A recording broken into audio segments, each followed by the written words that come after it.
Hello guys, good morning. Raya kedua, Pak mau video. Pak makan buat tarap.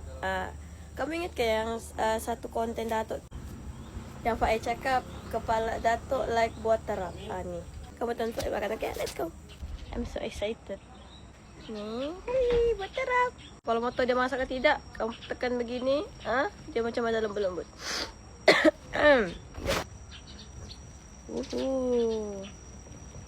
Jom. Oh, tengok tu isinya. Wow, senang je dikupas. Lepas tu cara makannya, step kamu ya. Ambil sebiji. Lepas tu makan.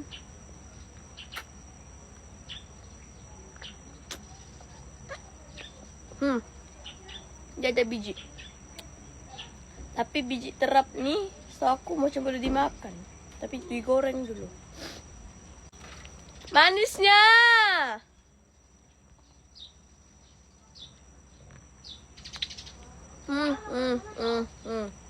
Allah lama nak makan.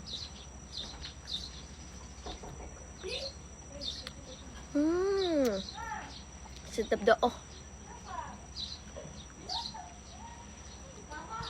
Ya Allah bah. Sedapnya lah bah.